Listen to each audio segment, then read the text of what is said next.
Alright, you guys ready? Yeah. No. Alright, so I brought some toys to class. Yes, I know. Thank you. So you're welcome. And the toys that I brought are all related to spectroscopy. Which one's the zipper? Okay? We're getting ready to embark on an adventure in quantum mechanics. And so spectroscopy is the tool, or one of the tools that we have discovered enormous amounts about quantum mechanics from, all right? We also explore the entire universe with spectroscopy. And it's how we know a lot of things that might surprise you, okay? Now, I actually started, I took a picture just a second ago. You see the red line up here? So that red line is a picture of this light bulb, okay? And so there's some things I want you to notice about it.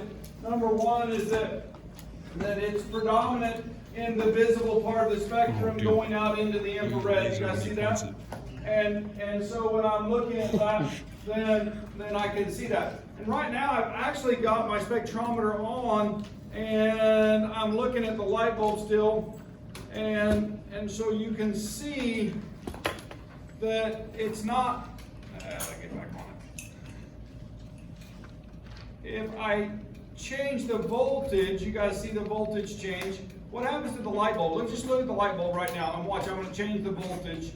And what happens to the light bulb? You're dimming it? It gets dimmer and dimmer, and then it gets brighter and brighter. So you guys see the blue line filling in right there, right?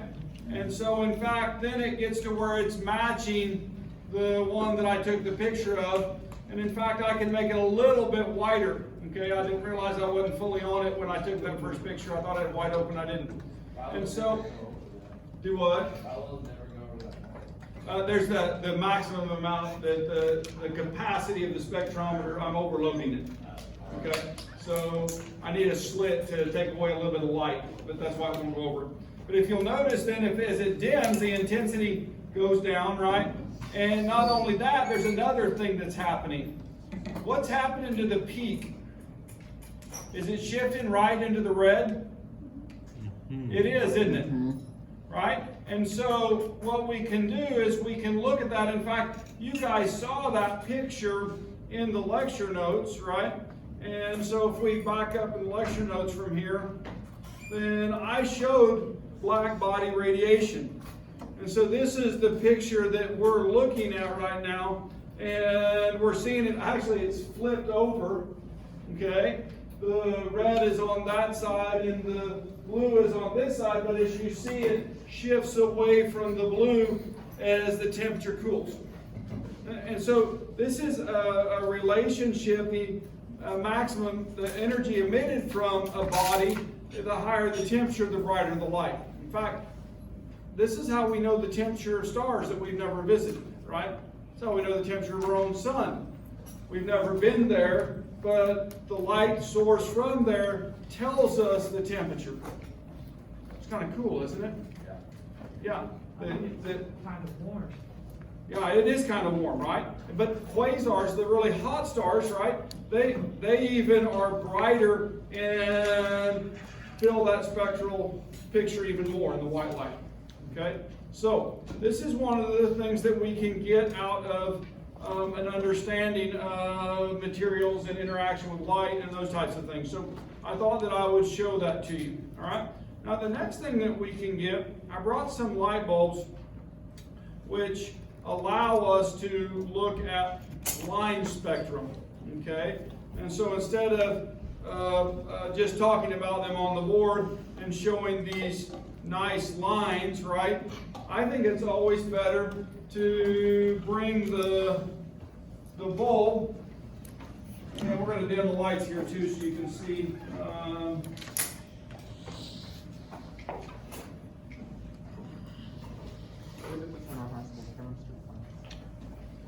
So I brought some single element lamps, and the first one I'm going to plug in is, this one wasn't a great picture. Let me see if I got another one over here.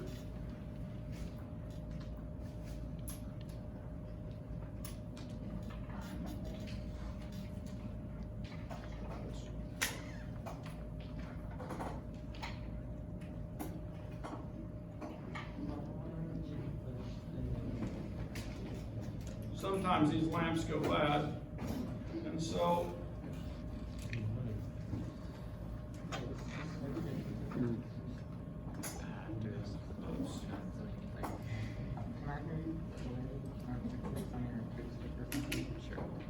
Oh, this one comes out. Oh, Oh, yeah. it's like Christmas in here.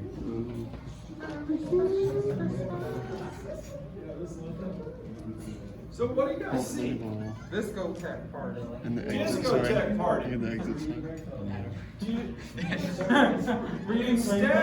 Instead of seeing the full rainbow though, around your spectral plane that you see with that, are you actually seeing lines on top and then lines down the side and yeah, but they're not, it's not the full rainbow, it's lines, right? Because- yeah, okay, so here, let's look at that with our spectral. Sorry. Can you guys identify the colors of lines? Here, let's get some help, okay? So let's get some help and this isn't as fun colorblind.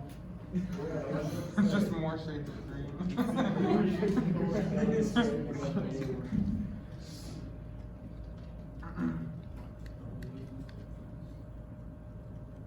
I agree.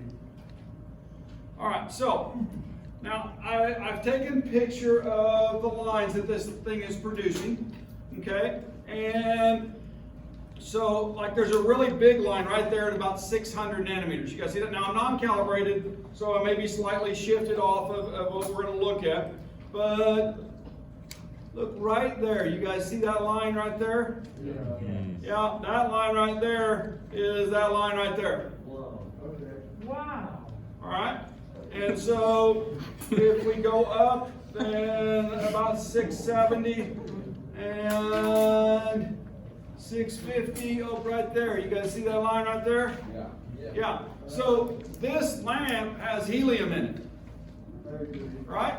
And did you know that this element was not discovered on planet Earth? It was discovered off planet. Anybody know where it was discovered? Wait. You guys ever heard of Helios? Oh, no. Yeah, it was. That's another name for what? Our sun, right? Yeah, helium was first discovered in the spectral picture of the sun. And it was predicted that there was an element that would fit that spectral pattern, and guess where it was found? Here on Earth. Where do we have helium at? Oh. In our atmosphere. Right, yeah. There's amounts of it here, right? In fact, we use it now for balloons. You know, our chromatography is a mobile phase because it's very non-reactive, and it's a noble gas. And so, well, in fact, how do we know the elemental composition of bodies off? We've never been beyond the moon. Some people say we didn't even make it there, but that's conspiracy. Okay? No, we did. All right. How do we know the composition of planets and stars even though we haven't been there? Spectroscopy, spectrum.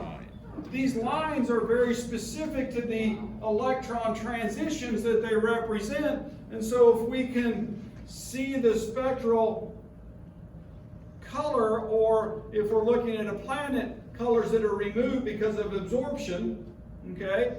When white light hits it and then some of it, when it comes back to us, we can see that some of it is missing, then we can predict that that element is there based on that experiment.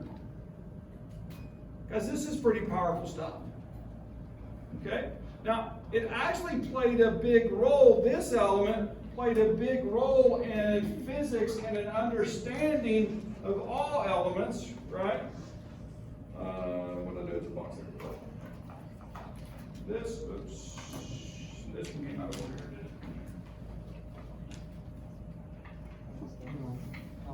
That's my favorite class.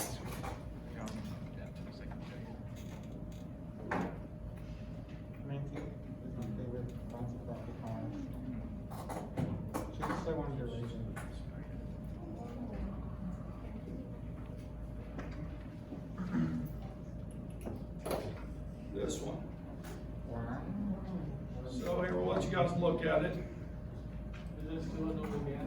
this one, No, it's not a no gas. No, this no, one no. shows the whole thing. Yeah, the lines aren't as defined. No, they're still as defined as they were before. There's just a lot more of them. More? Gotta help the homies out. It's quarantine, okay?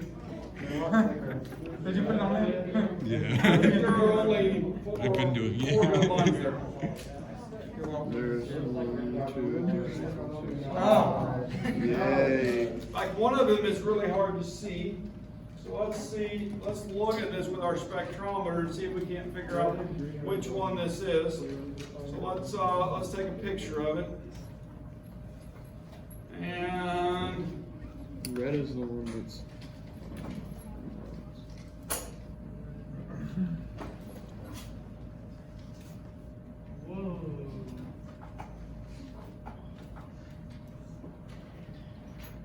all right.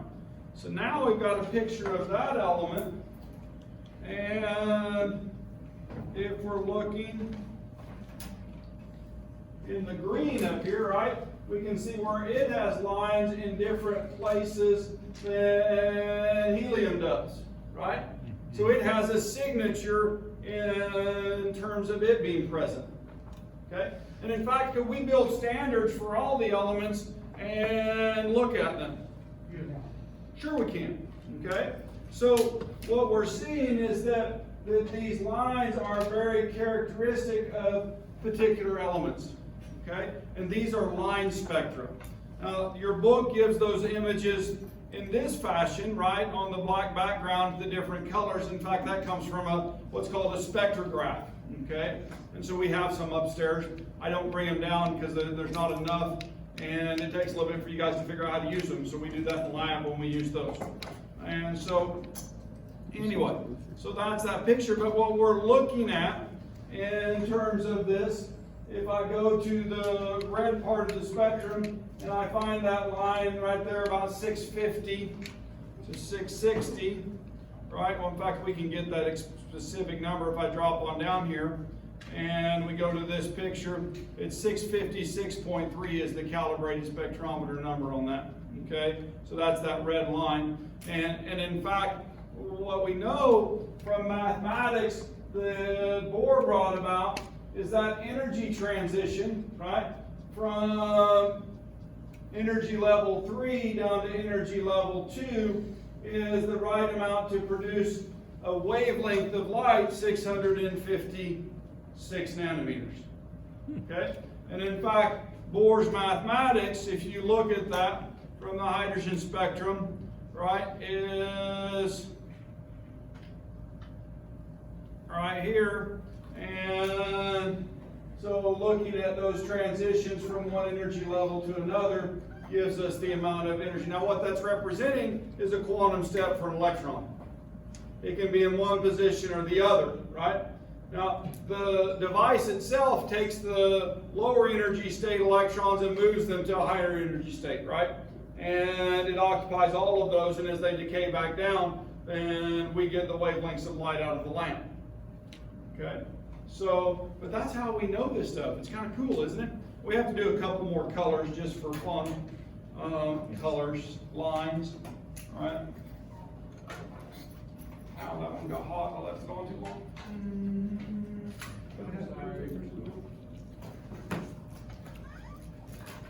This is a classic lamp, okay? See if you recognize it based on history.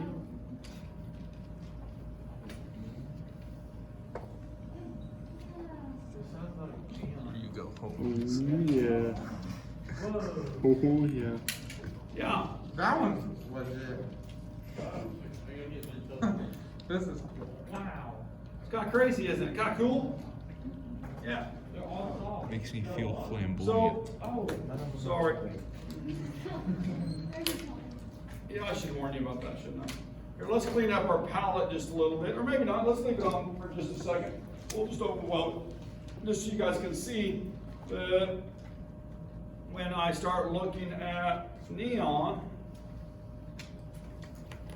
I'll erase that one anyway. Then we get a different spectral image. get on there. There it is. Oops, no. 2 minutes, let me go here. Oh, I had it there for a second. Right there is about where it needs to be. Not over on the spectrometer. You guys see all the lines? Where are they at? They're in the yellow and the red, aren't they? Yeah. So we're seeing yellow, red, yellow light, right? The red of neon, Las Vegas color, right? Now there's actually, I think, no, maybe not. Never mind. I'm not gonna say it. All right, cool. What's the buzzing sound? That's the high voltage that we're generating to excite those molecules or atoms and get those to change from one energy level to another. So yeah, that's the high voltage source. Cool. You guys want to see any more? Yeah. What's your favorite one to put under the? You know, I need to get a new one. It went bad, and I haven't ordered it yet. But I love to do hydrogen, helium, well, actually hydrogen and oxygen. But actually, I had a lamp with water molecules in it.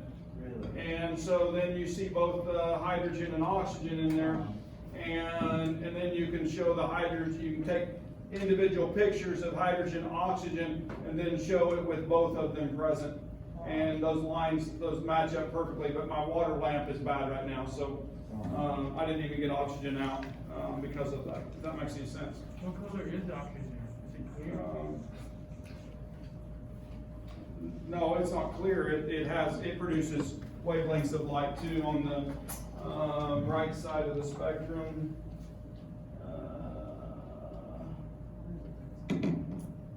I don't see that plan. I may not have brought it down. So, Is there a purple one? do what? Is there a purple one? A purple one? No, there's not a purple one that I know of. Here, we'll do. Is there a reason why it's mostly hanging out in the right side of the grid? No, it's just where it happens to be. Here, we can do this, stop this, and then experiment, data. No.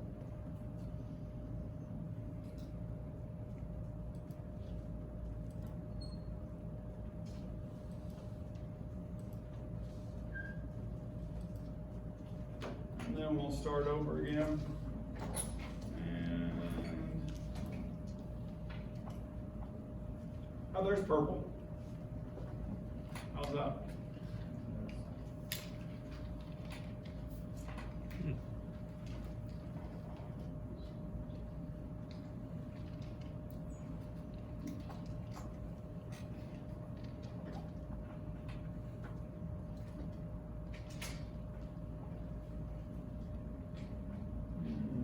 Looks like hydrogen to me.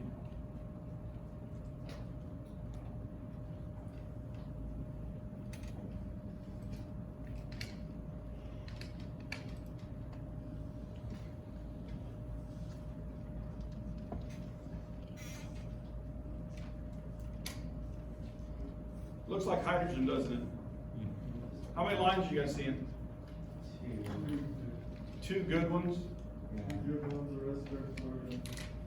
Well, it's like, I have to match it up with hydrogen to see, but Red and blue. it's not labeled. It's in a box that says 40, but I don't believe it's 40. So, anyway, why do I not believe that? because it doesn't look like it. Because it looks like something else, right? But I'd have to look at chlorine spectrum to know too. So, that's one I'm not familiar with. Those are kind of that single element lines and how we know, how we confirm in a quantum energy calculation the transitions that the electrons are moving from and to. Does that make sense? And so, yeah, it's really kind of cool. So this is a really powerful tool. Now, I brought the white light. I also brought another light source, okay? And this is for fun, and it's a nice opportunity to illustrate it. And it's something that we'll learn a lot more about in quantitative analysis and instrumental analysis, okay?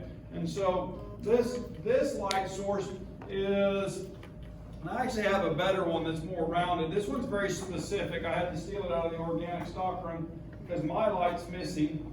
Things happen like that around our department where people borrow things that they think are cool and then they don't always bring them back, right?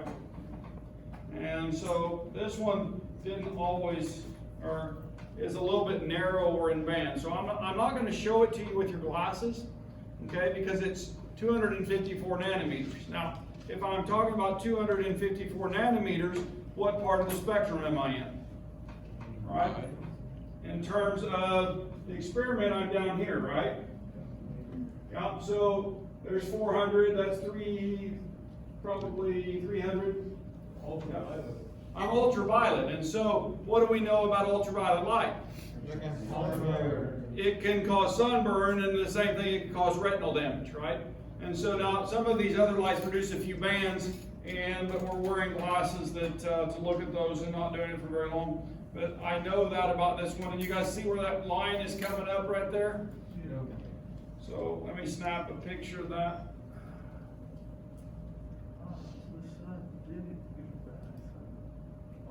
And then if we roll over that, right, then 200 is showing it at 254 nanometers. So you guys cool with that? So that's the source. Now, I didn't bring it for you guys to look at it. I brought it for you to look at a process that occurs, right? What's going on right here? It's glowing. Why is that thing glowing? It's a highlighter, yes. It has molecules in it that do what? They don't reflect. There's another name for this process. Somebody said it a second ago. Fluorescent, right? So this is fluorescent molecules. And so what happens is it's being excited at a wavelength of 254 nanometers, right? But then it's doing some moving of energy, right? It releases some energy and it gives light back at a lower energy state, right? So there's some intersystem crossing that occurs. And these are actually time processes. Phosphorescence is even is similar to this, but it takes longer for it to happen, okay? And it goes through a different mechanism. And so if you take physical chemistry and or quant and instrumental, then we look at these topics. Okay, does that make sense? So it's kind of fun. We've got some other, well, in fact, I have a box here that I always like to show, get it excited, right? On the toner box? No, it's not a toner box, it just has highlighter on it, right? So, now the reason I do that is because I want to look at these things, okay, with the spectrometer. Right? And this is kind of cool in my mind.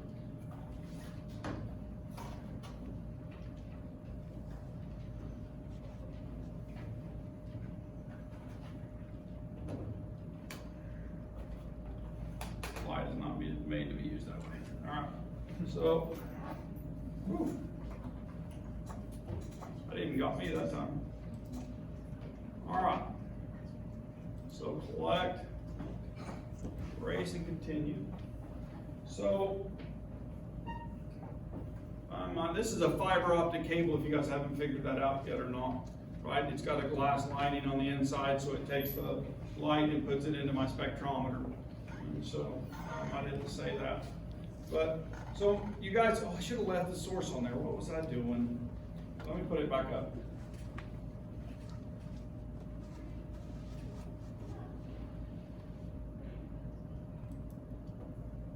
So now we're going to leave that on there, erase and continue, and oh, why did I do that? I did it twice.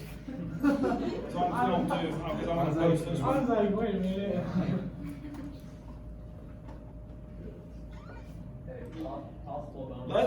Let's store, yeah. So you guys can see now that the new run, right, there's my light source. And then I want you guys, I'm gonna have to change the scale because these aren't very intense, okay? I'm gonna go down to about 5,000 right now. And so all I did was change my y-axis, right? in terms of what it's gonna see. And then I'm gonna look at my orange molecule, maybe not be enough yet. I should get the bounce from the light itself. Hang on, let me check. Oh, no.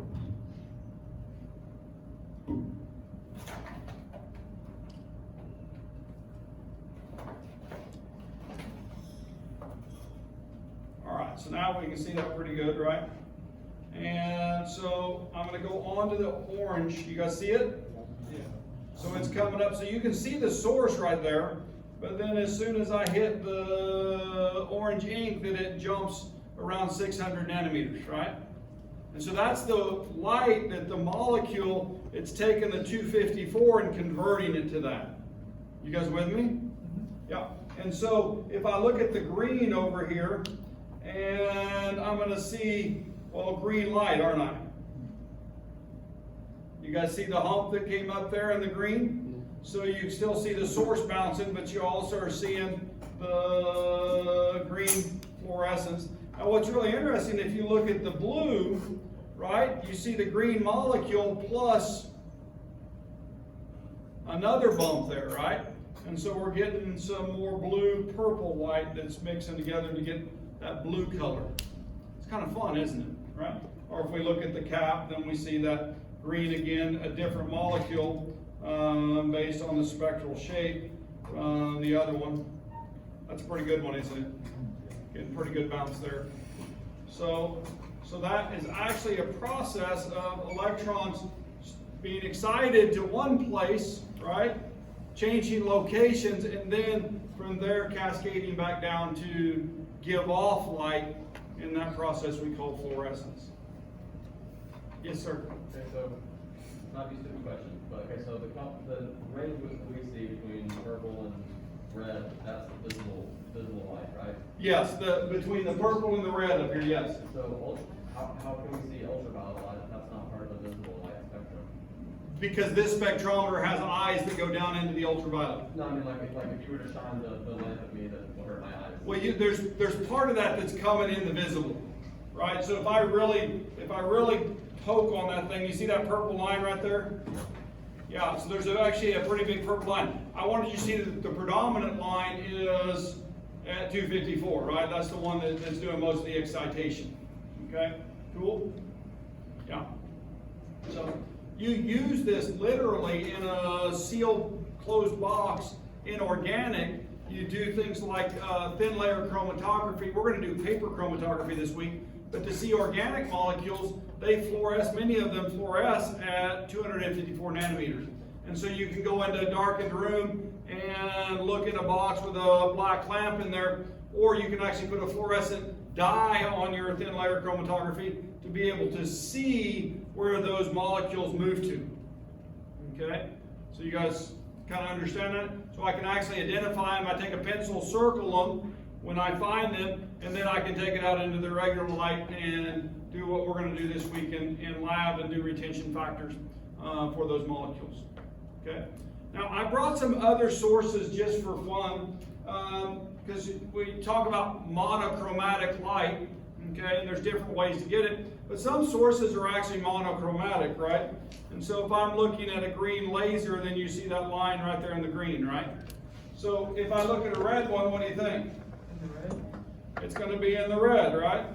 And so there's my line on a red laser. That's kind of fun, isn't it? In fact, one of the cool things, I'm going to go over the color palette up here.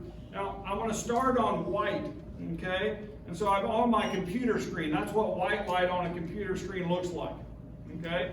You notice it's got 3 different bands. I'm going to slide over, and I now just hit on the red. Let me get a little bit bigger scale here.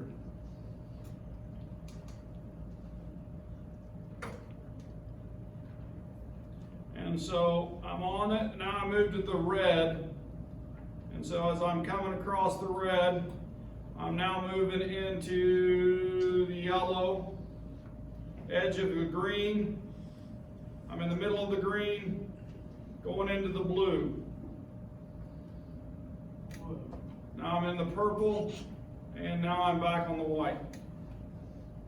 Isn't that crazy? So the computer screen tricks you into thinking you're seeing full color, right? When in reality, we're shifting balance between 3 different colors, right? To get that blend, which appears different. It's kind of amazing, really. Yeah, cool. And they do it with small pixels, right? Yeah. Fun. Any other sources?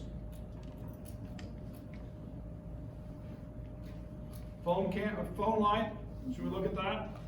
You guys were looking at it a minute ago. All right, somebody turn theirs on, we'll go look. May I hold your phone?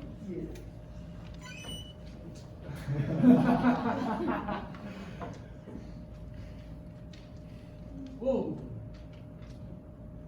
So there it is, it's mostly white, isn't it? Yeah. Did a pretty good job of that, right? So it's because it's a pinpoint, it does those cool things.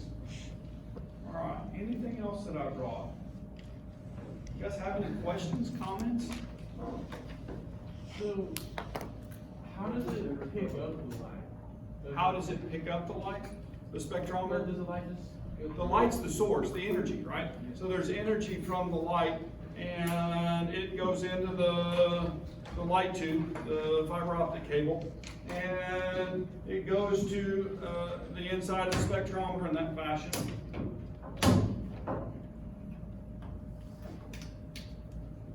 And so in there's a diffraction grating like those glasses that you're wearing.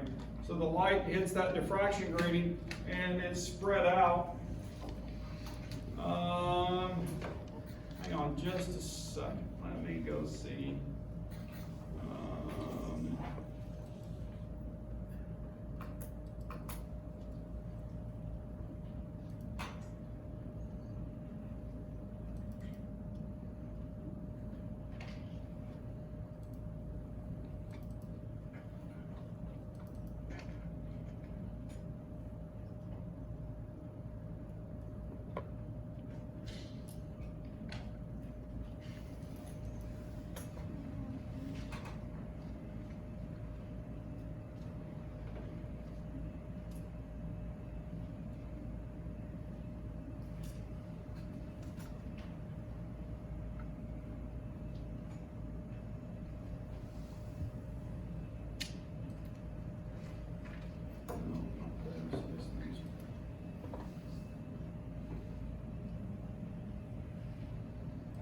Oh, there it is.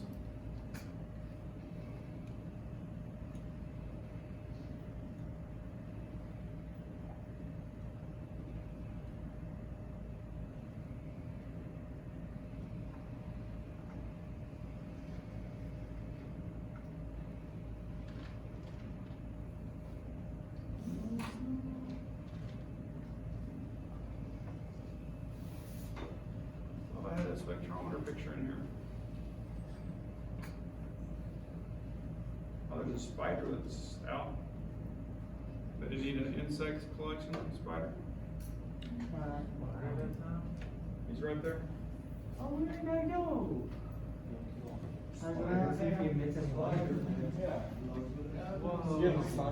What's the Wait, do you think he's fluorescent? I don't know.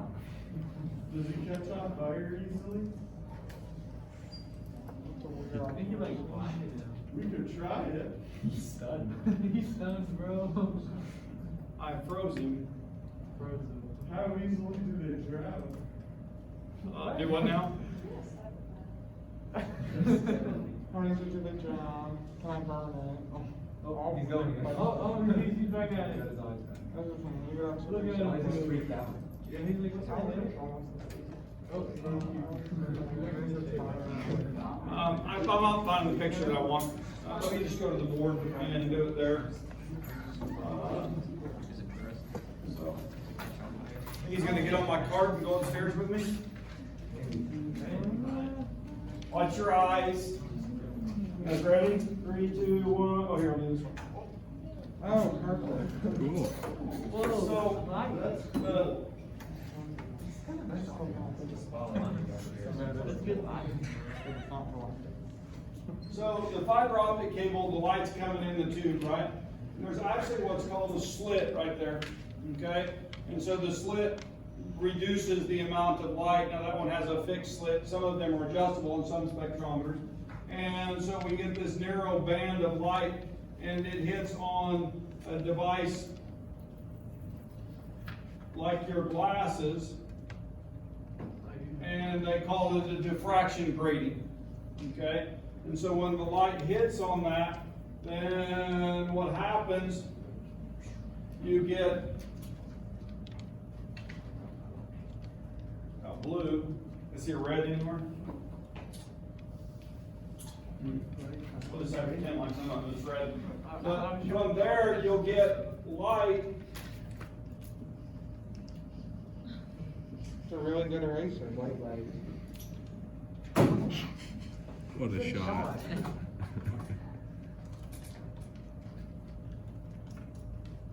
So in that spectrometer, the detector has pixels like the screen in a sense, right? Like a CCD is what it really is. And so it can see multiple wavelengths all at one time, okay? So what happens is it spreads it out, and so when a wavelength hits on the detector in a calibrated area, then you know that wavelength is arriving, and then we get the picture that we see on the palette, right, in those colors, okay? And so that's the way that works in terms of what's going on there. Now, and so we have our light bulb, right? And so that light's going in from there. Now, the spectrometers upstairs in the laboratory that you guys have used for your labs, the Elmo and what's the other one's name, Carrie? And so those two spectrometers, they don't have, the grating in them is actually movable, okay? And they have what's called a Searcy-Turner monochromator, and so it comes in and then you bend the monochromator, and your detector has a very narrow entrance slit, and so it focuses past the slit. So as you bend the monochromator, then it arrives at the detector. Now they use mirrors to focus that light, confocal mirrors and all kinds of things. If you take instrumental analysis, then we'll look inside of one of those and learn how they work. Okay, so just to let you know that. All right, any other questions? Was this informative to help you guys understand these pictures a little bit better when we're talking about black body radiation, right? It really does. It helps to clear that up. And when I start talking about line spectra, right, then you've now seen lines with your own eyes, right? And so then you know they're very narrow bands of light, and you know that those bands are what we look at electrons with to learn about them, okay? So kind of summarizing. Now, what we're actually doing with this, we're looking at it as emission spectroscopy. When we go upstairs and we were doing our experiments up there, we weren't doing emission spectra, we were actually doing absorption spectra, okay? And so that's different, right? When we're doing emission, we're looking at what's being emitted. When we're doing absorption, we're taking white light and seeing what's removed, or a particular wavelength and seeing if that's removed, okay? And so just be aware of that. And then I'll end here. So what you guys saw with your own eyes today was this pattern, okay? And so this pattern right here is the electron transitions, called the Balmer series. It's the visible series. Now there's an infrared series and there's an ultraviolet series, but you saw those. And so what you saw was the 656 nanometer, 486, 434, and 410. And so when those are all together in those proportions that we see them in, then hydrogen is present, right? Not only that, what's causing those to happen is an excited electron is coming down from energy level 3 to 2 to get 653, from 4 to 2 to get the 486, from 5 to 2 to get the 434, and from 6 to 2 to get the 410 nanometer light. And so those transitions are what are called quantum steps. Hence, quantum mechanics. The electron can exist at this level or this level. Now, what you find out in reality is there's other things that are associated with this, especially when we get into molecules where there's bonds, right? And so bonds, then those electrons and those bonds behave differently, and so we can get spreading of lines and those types of things. Energy's lost as heat, not as specific wavelengths, and those types of things. But in reality, this is, guys, this is amazing, all right? To me, this is one of the best tools that science has, and to learn about it is really a lot of fun, okay? And you get to do cool things with it. Dr. Rote even does some cool experiments where she takes a laser and transmits music with a laser down the middle of the hall. It's kind of fun. Oh, Dr. Zimmerman must say I'm a little bit loud. No, I was upstairs. I'm just interested. Oh, okay. I heard you guys were taking a test today. So, anyway, fun stuff. Yeah. All right. If you guys don't have any more questions, I'll let the other class go early, and that'll give me time to get this all put away before the next class gets here. And I'll let you go for the day.